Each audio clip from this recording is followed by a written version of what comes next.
Hey, what's going on, everyone? Thank you for tuning in to another episode of the Infiltrate Podcast presented by Infiltrate Records. I'm with a brother and one of our artists, Meeting of the Mimes. How you doing, brother?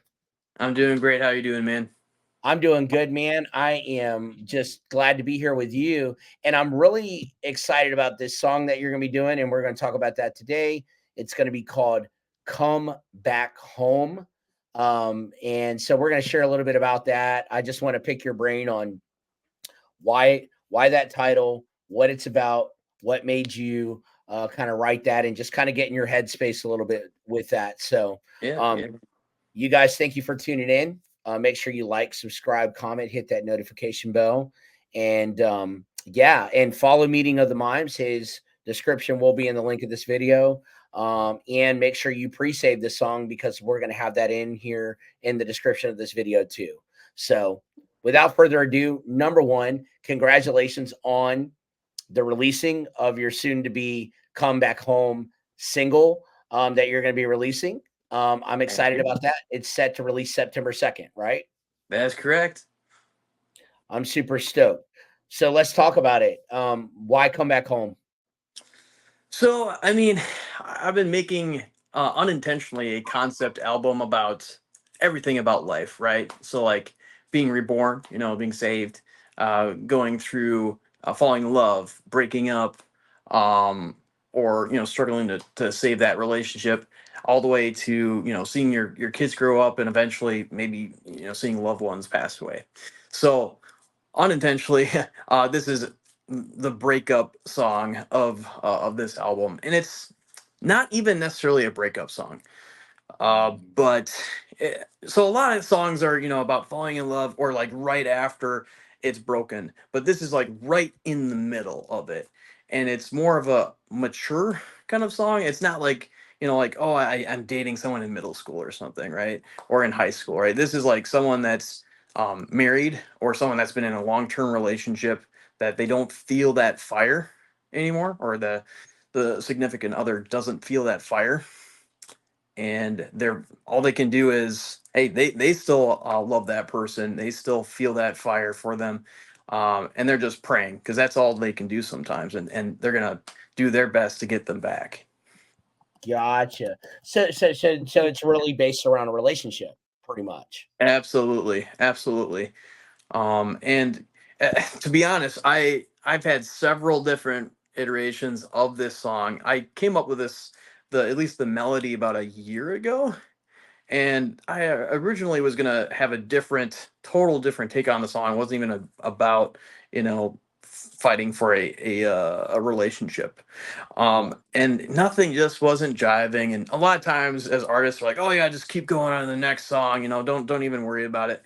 But then one of my friends was dealing with, hey, they're married, and um, his significant other was like, "Hey, I just don't not feeling this anymore," and great guy, and he's just nothing that he can do, but he's doing his best to win her back, and that really influenced me. I'm like, that's beautiful, because a lot of times it can be really easy just to throw in the towel. Uh, Yes, it's the easier thing to do, right? yep, and I wanted to kind of dedicate it to him, but also to everyone that's you know love is such a big misconception, I feel like, in marriage, because a lot of times we think of it as passion, right? We misconceive true love as passion, and Yes, yes. true love is not passion. It's an action, it's a promise. Hmm. And there's a song by Switchfoot, and one of the lyrics is, maybe I've been misinformed, but I thought love was a verb. you know it's not a feeling. It never was. It's how you are you are promising that you're going to be with that person, and you're not going to feel it all the time. So that's kind of the background to this. I love it. That's really good. Yeah, I think sometimes we run out of like emotionalism and our passions, in a lot of ways, and especially with relationship, and that just takes over. Our passions take over and stuff. And you make a good point. It's so easy to just like give up and quit, just throw in the towel and just say, "I'm done, Yep. no more." And that's awesome, man. That this song is about that fight and just saying, yeah, come back. So Mhm. I'm excited. I want to talk about the production side of it. Yeah. How did that work? Did you play all of the instruments or what? Yeah, actually, pretty Okay. much. Um, there might have been some re-recording. So I work with someone named Adam Huntington. He's from the UK. So Okay. I came up with, initially it looked a little bit different intro, and I had just a little bit. So I learned how to play a little bit of the banjo Okay. for this, because I'm like, the person that I was thinking about when I was writing the song is they don't really like alternative music. They like country, and I'm like, country's okay. I'm not really a country guy, but I'm like, how can I make this a little bit more country like? And I'm like, hey, let's throw in a banjo. I'm gonna buy a banjo. I'm gonna try to learn how to play that, and I think it turned out pretty good. You did. Originally, it was just going to be the bridge of the song, and then my producer was like, "Hey, why don't we actually spread this out throughout the whole song?" And it sounds really good, in my opinion. So, yep. Uh, and Dude, there's you did an yeah, incredible job. So how long have you been playing that? When did you pick up the banjo and how long have you been playing the banjo? probably like 4 months ago. Yeah. So Really? and that's the thing. I like to inspire people to be like, hey, if you want to try something, just give it your best shot. If you fail, you fail, And a lot of instruments, yeah, they got a lot of the same notes. You just got to figure out where they're located on a fretboard or on the keys, um, or those chord progressions, right?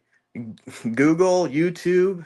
There's so many different things, 20 years ago, our parents didn't have. And there's just so many resources that, hey, just give it a shot. Like, there's a lot of cool resources out there. Bro, that is so cool. Everything is there. You just got to take the time and be willing to learn Yep. and just play around and take that time and do that.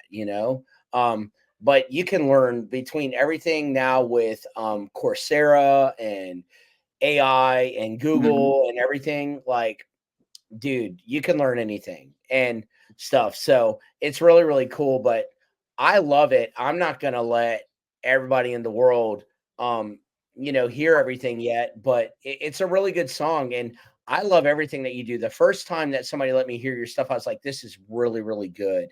And I love your uniqueness in your sound and I like the diversity in your sound. So listeners, I think for me, that's what I love most about Meeting of the Mimes, and that's what you're gonna love is the diversity too, of what he does and what you do. It's really, really cool. The thinking behind it is not traditional, and I like that. Like I have a song called "All for the King," and it's got like a pre-hook, a chorus, and a post-hook.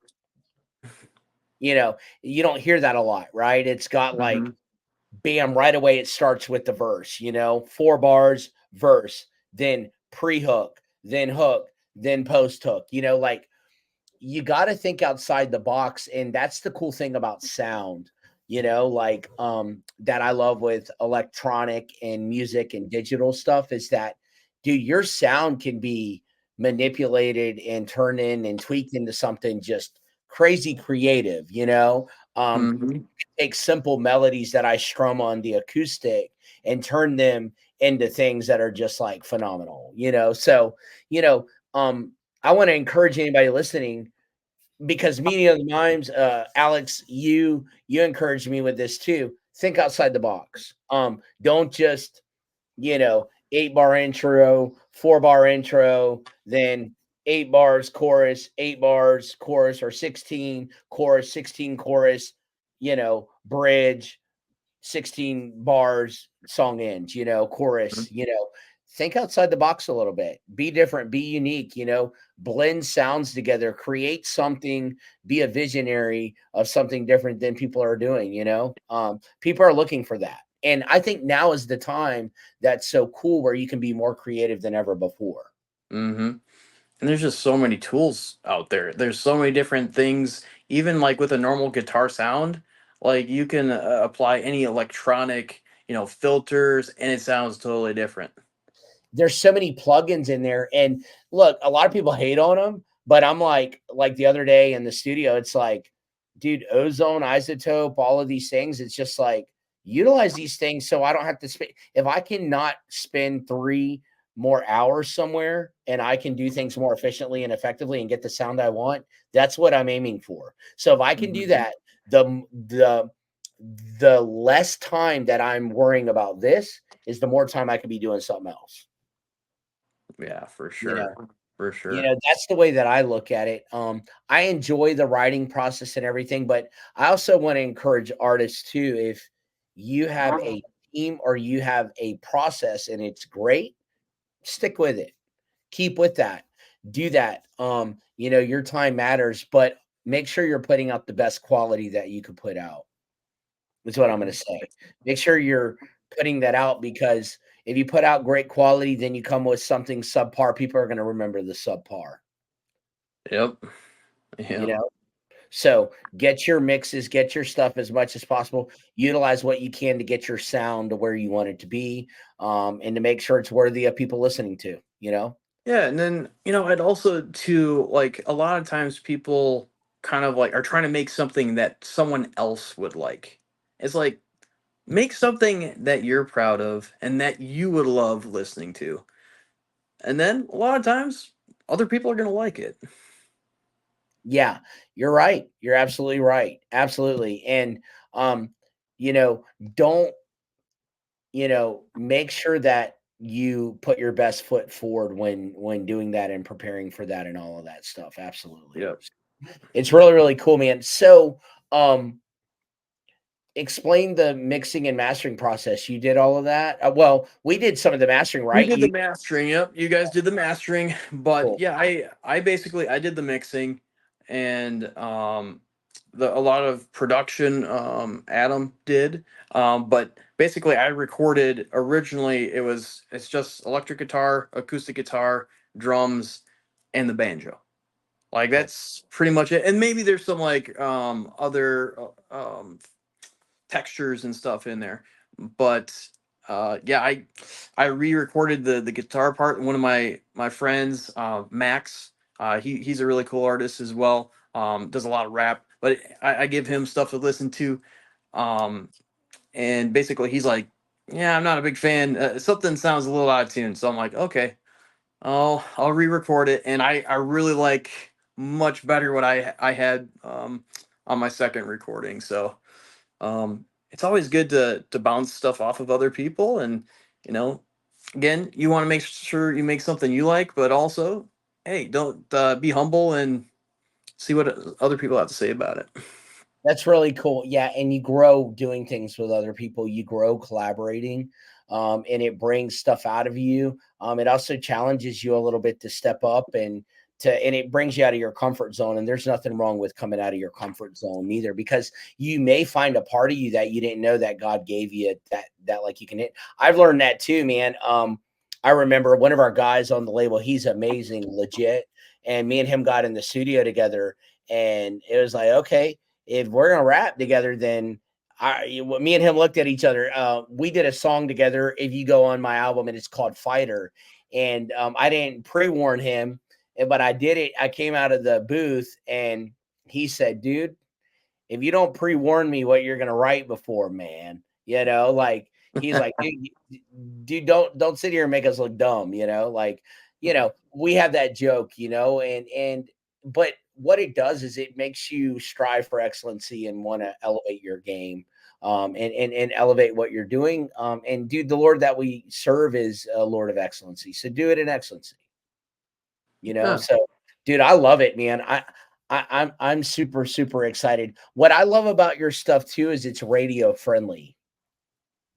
Oh, thanks. Yeah, it's radio friendly and it's catchy too, but it's unique. It's different than what's being played on the radio too. And that's what I'm kind of going for, because like a lot of times, like I think there's a lot of good music on the radio, but I think there's a lot of great artists that aren't able to make it on there, and it's like unique and it's something special. And I'm just drawn to several different genres, and especially on my upcoming album, I've got like I call this a pseudo country song because it's not like full on country, but I've got a metal song, I've got alternative rock, and then also I've got a little bit of experimental with some hip hop beats in there too. So it's definitely a musical roller coaster, so to say. Dude, I love it. I love your influences right now. So, to listeners, what is something that you're like? Who are you listening to right now, outside of yourself and music? But who are you listening to? Lately, Yeah. I've been listening to DC Talk, Jesus Freak. Come on, what? Where? Back the 1996 release, some Jars of Clay. So really, Hush your it's mouth, man. yeah, Really? so kind of that era, but also some John Foreman. He just released. He is really influential to me, but his solo album, In Bloom, I think that's really beautiful. Um, but yeah. Let's go, dude. So cool, man. That I wasn't expecting that, but that's a really good album, man. I heard that. I'm like, dude, that album is so good, so good. Some of their stuff that they had, I love it, dude. It's great. That is really really cool, man. That's cool. You don't hear people say that often. Like, what are you listening to? Yeah, Are you it's talking almost about what old, 30 years ago already. but the songs are still so good. They're And you still remind me really some good. of Yeah. those things that are 30 years, 25, 30 years that are really good. Mm-hmm. And yeah, and I was even thinking like, wow, I need to show some of my kids this stuff because my son is into Toby Mac. Now I'm like, well, I knew Toby Mac when he was his older stuff, and he's still making really great music. So it's really cool to see the evolution of an artist. Yeah, and he's doing amazing stuff, and he's like, what, 55, 60 years old? I don't know. There's no age gap on it, man. I'm gonna be singing and doing things until I can't no more, until I can't speak, I guess. Because I love it, man. It's freedom for me, and that's why I love to do this stuff too. And it is for a lot of people, too. It really, really is. So I'm excited, man. To have cool artistry and have this stuff released, I think is just a pleasure to hear it, and it's an appreciation too. Yeah. I love it, man. I love what you're doing. I'm excited. We're gonna do some stuff together. I've already got some stuff in that I'm planning on to coming up here, and definitely will surprise you when I send it back. And I Yeah. love. I'm excited, man, to collaborate, to work, to do things. It's just so much fun, and the sky's the limit. So what do you hope that people get out of your single come back home? Like what is your hope for it? What do you hope people hear? I think just a little bit of solidarity with those that are going through yeah, like things that you can't control, right? You can't control if someone has feelings for you anymore, but also like there's someone else out there that you can talk to, um, and a lot of times we forget. um, I was reading the other day in Hebrews in the second chapter about like who are we that God is mindful of us. And in this song, it's in the chorus, it talks about, I pray you come back home. uh prayer is like just a untapped resource that is um available to everyone. Mhm. And God is so big, and a lot of times we put him in a box. So like he can do miracles. He can heal relationships, and he can also give you wisdom when you're like, hey, maybe there is something that I was doing that I can do better. Maybe I can show your love or his love better. You know? Come on. Come on, dude. That's so good, bro. That's really, really good. I love Hebrews, man. I love it. I love it. I love it. I love it. I love it, dude. That is so good, man. Dude, that's awesome. That's really awesome. Me too. I'm really, really happy for you, and I'm just excited to for this stuff to be released and to get out there. And I'm excited to let people hear it, let the world hear it, and excited for what God has in store for it. Yeah. For Me too, sure. man. Dude, thank you so much, man. Well, I appreciate it. Is there anything you want to say to anybody listening, man, or tuning in? It's been cool to watch the YouTube stuff grow because, like, we just launched in June and, like, stuff is going, and we have, like, a lot of people. We have almost a couple thousand people that reach out, and it's, like, cool. And, like, we're developing things as we go a little bit too. So it's really cool. But, like, so people are going to be listening to this and hearing this. So, what do you want to say? What anything? I will say so. I haven't been accused of being a poet, You're a but poet, man. I am proud I was able to use the term coup de grace in this song, and it's French for like the death stroke, like the mercy thing, like basically to like end a relationship. So or usually it's talking about like, oh, this poor animal, we got to put it out of its misery. So I'm kind of proud that I was able to sneak that in there. Um, but yeah, I guess that's the one thing I'm proud of. Dude, I think that's really, really cool, man. I love it, man. On top of being a dad and everything that you do, same with us here. Um, you're getting everything, um, down. It sounds good. It's quality. It's an excellency, and I just love your creativity. It's really, really cool, man. Appreciate It's it, man. Yeah, Love to be a I'm part of the excited. record label, so it's fun. It is, dude. Well, I thank you so much, man. Thank you guys for tuning in and listening. Make sure that you pre-save, pre-ad, come back home. This is going to go up ASAP, right? It'll be up by tomorrow. This episode, it'll be up there. Like it, subscribe, comment, hit the notification bell for this channel. But make sure you pre-save, pre-ad, hit this song. Put this song in your playlist. It's going to be pretty awesome, and it's a great, great song. And the message behind it and the meaning behind it is cool. So, congratulations, Alex, on your single that's coming out. I'm excited to hear it and hear it on Apple and hit play. It's gonna be cool. Yeah, me too, man. Thank you, Appreciate it. bro. Yeah, thank you guys for tuning in. Jesus loves you. Until next time, meeting of the mimes. Alex and I are out. Peace. Peace.